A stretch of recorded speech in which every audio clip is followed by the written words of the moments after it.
We will not unduly whine or complain, but reason among ourselves and see what can be done to remedy this state of affairs. Islam. Life is a conflict. You have to fight your way through it whether you will it or not. That's right. Those of us who are able to fight most stubbornly live, accomplish most, and to them go the laurels, the palms, and triumph of our civilization and world. Islam. You are now tuned into the cosmos. You show. Islam, Moor. You show.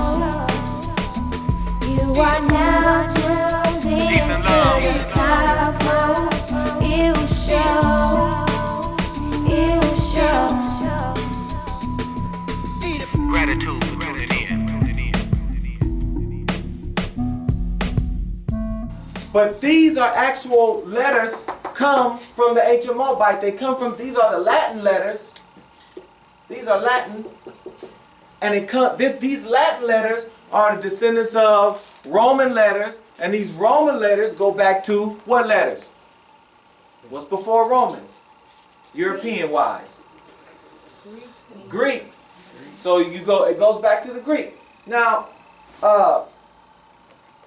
that we're on the Greek subject, you have a lot of people saying that Moor means death. All right? And what it is, or you have Moor meaning black. And most of the time, and it's due to the scholarship that, I guess, like Runoko Rashidi and other people like that use black and Moor interchangeable.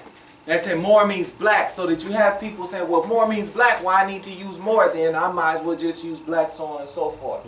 But Moor does not mean black. Black, first of all, black classification of classifying people as black doesn't even come into effect until 1800s or late 17, early 1800s with a person named Johann Blumenbach. He's the first one that started defining people, right?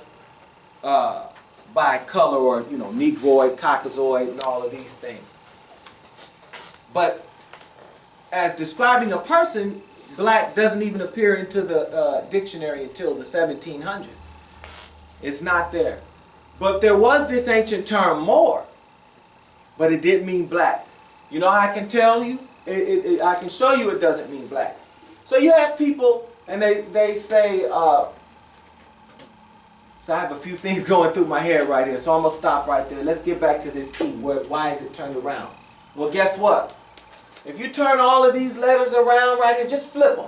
If you flip them around like that, guess what? That's your original Greek alphabet. All you have to do is just turn them around. It's the Ionian script. And then back to George G. M. James, it tells you the Ionians were the first to be civilized, right? So, if you take this Moabite script and just flip them, you have your ancient Greek alphabet. Do the research if you don't believe it. But I'm sure you do. But check it out anyway, because I want you to know, man knows not by being told. Not only did they flip this script, they flipped the script. Literally. Not only did they flip the script, but they write it from left to right. When we write it from right to left. You see? The European's culture is 180 degrees in opposition to yours. That's why, and this illustrates it. What better way to illustrate it with language? You tell me. You know? Why would they do that? Why did they have to flip your script, write it the opposite way? They do everything opposite of you. You black, they white. Right? You're not really, you know what I'm saying, but that's their classifications that they use. They understand the polarity. They understand, they know that they are the opposite of you. Dominant, we're dominant, they're recessive. This is not just philosophy. Their culture begins with words, right? You learn about your environment through words. And, you know, children, they come up, they learn the words, they say, oh, this is good, this is bad. Then they start to read stories, then they start to learn morals, then they start to learn principles that they can carry throughout their life. Some of the principles that you have with you today come from stories that you have been taught at early ages. So, for the European, linguistically speaking, he's the opposite of you and he knows it. You know? So which brings me to another point. That's why this is an E, or face this direction. Why it changed, you know, sometimes things drop off and whatnot. But you have people running around that would tell you that Moor means death. Right? And that Moor means black and all, it's the same thing in all these negative connotations. This is why. European scholarship. I can tell if you following the European because you're going to tell me his definitions. You see? And they're going to be the opposite of mine. I already know that. He knows that too. That's why he see what you do and he does the opposite. He just does it white. That's all. You got a Jesus, he got a Jesus. His Jesus don't look like your Jesus, right? He got to dance, you got to dance, right? You got soul, you move fluidic, you round, they got a square dance. They on the square, and they know it. If you study military science, you see moles, we start on the right. They start on the left. Left face, that's them. So, if Moor, now you got people telling you Moor means death and all of these things, and they're going back to European, they're going back to the French, and they're going back to you can go back to the Greek if you want, right? Because they say, well, Moor comes from the Greek. They say, you trace it back, that's just what the Greeks called you, and that's just what the Romans called you, and it's the same. But oh yeah, it's not, it's backwards. Because Moor mean life, and I'm going to show it to you. All right. Let me erase this. Anybody want to get a picture or something of it before it goes?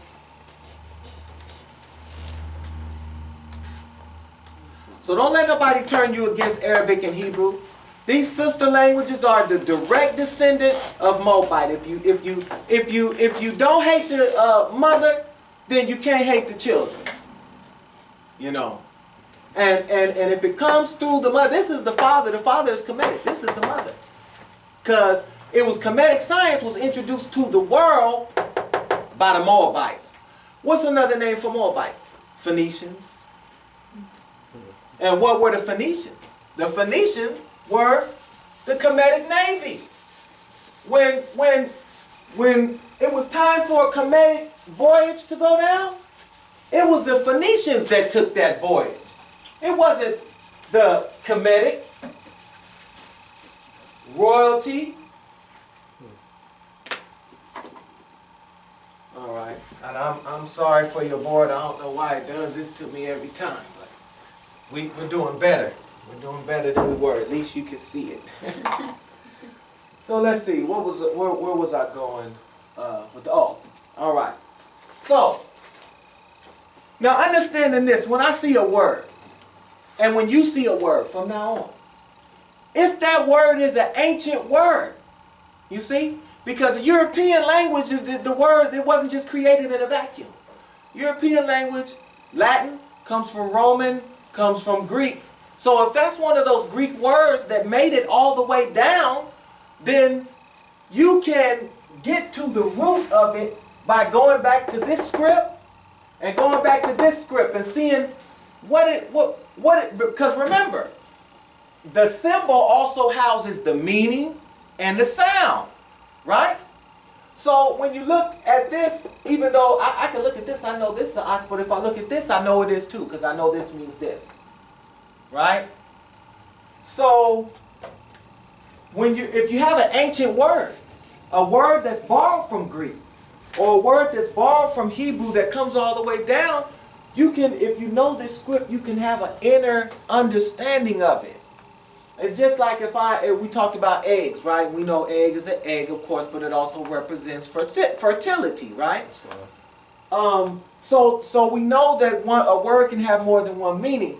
And we know that that represents fertility because over time it's come down and it's been explained to us, yeah, eggs, fertility, and we can see the science, you know, right? But see, when you know this right here, you looking all the way back. This is a stargate or a doorway all the way back to that original phonetic sound, what it meant. Do you understand how deep that is? So if it's a word that comes all the way from there, right, then we can have a understanding of it, a deeper understanding of it. So, how do we write more in this language?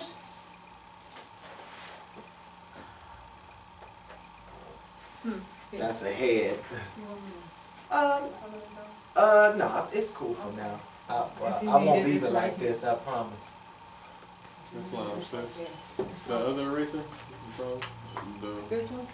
No, wasn't it too? That's the The one. new one? All right.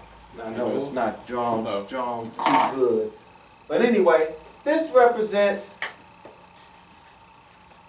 the letter M. Oh, see, I'm so used to writing this stuff. I see, all right. M. You see, it almost look like an M, right? If we take that out, that's an M. And then this is an R. If we turn that around, we'll see it does have a similarity, doesn't it? This one. Now, I told you they flipped the script. You don't believe me though, but they flipped the script, literally. So look, I didn't know that when I said flip the script the first time. I didn't realize what I was saying until I said it. So I realized that up here, they really flipped the script. So anyway, more. We talked about when you go back to the root of the words, you can leave out the vowels. Sometimes you want to add the vowels because they do add a meaning, but when you go to the root, you're looking for the consonants. Now this language is all consonants, and the way you get the vowel is markings, all right? So, except, you know, the A sometimes acts as there are a few letters that can act as vowels. But this is what it reduces to. M and R, if we take the OO out, even if I add the OO like I did last time, it's something else. But this is the root. All right? What do we have here? We have water. This is symbolic of water, like the Nile, right? And this is a head.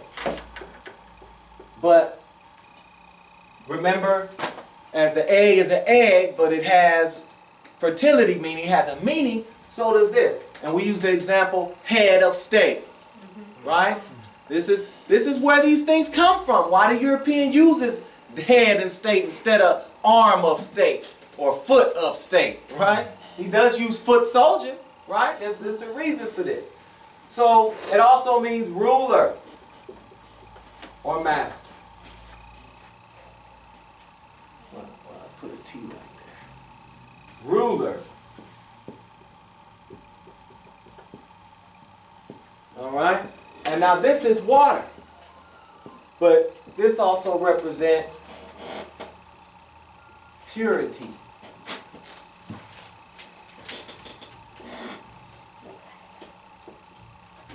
All right? So now at its physical meaning, we have master of the waters. Moors were seafaring people. We were the masters of the waters. We used waters for trade and transportation. All right? We traveled all around the globe. And what was the name of the people that traveled around the globe? Moors. And what kind of, and so if we want to get specific, who was the so-called Kemetic Navy? The Phoenicians. Phoenician seafarers were Moors. They were the masters of the water. But water also represents purity. And you can't have life without water. Water is the source of all life. If you have no water, you have no life. This is your beginning. You see? But when the European gets this, what does he do? What's the opposite of the ruler? The slave. What's the opposite of the pure and the water? The dirty and death. That's where it comes from. And can't nobody tell me that Moor doesn't go back to this, because you can't argue with it. It's the phonetic sound of the word. Now, and it's not like we're jumping, we're not hedge hopping all the way back from the modern word more all the way back then, even though it wouldn't be a problem. Because this English is just anglicized Moabite in a lot of regards.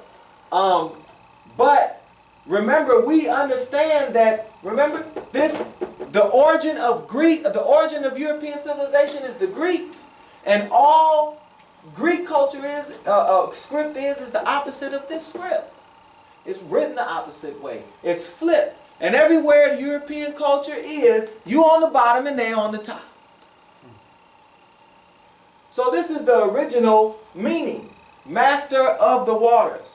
Moor represents navigation. That's why when you drop an anchor, it's to moor. And you see the moorland, it's wetlands, isn't it? Everywhere you see that, everywhere you see Moor, you're going to see something to do with water and seafaring people. But there's another aspect of it too. Because Moors were also those who built around this. Moor civilization pop up around the Nile, the Niger, the Amazon, right? These waterways, the Mississippi, these waterways everywhere that we use, some of them we made, right? The Niger River, did we make the Niger River? Was dredge, wasn't it? Yeah, The dredge, that means you making it, right? All right, we can go to modern time, Panama Canal. Didn't they make that? All right, so, but we were the originators of that.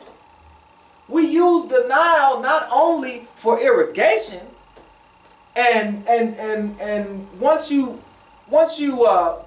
we moved from hunting and gathering and we learned how to irrigate, then we were able to settle down and establish communities, and life was able to flourish. It couldn't have happened without this, without the water source. And we knew that, and we used these waterways. So wherever you go around the globe, when you see the civilization that pops up around these waterways, you know you're dealing with some Moors. Now you say, well, all right, Moors, well, I thought they're Moabites back then. So someone have to explain Hannibal to me then. Because didn't they call Hannibal a Moor? All right. And the Greeks, you read their literature, J. Rogers, it talks about the Moors during Greeks' time, right?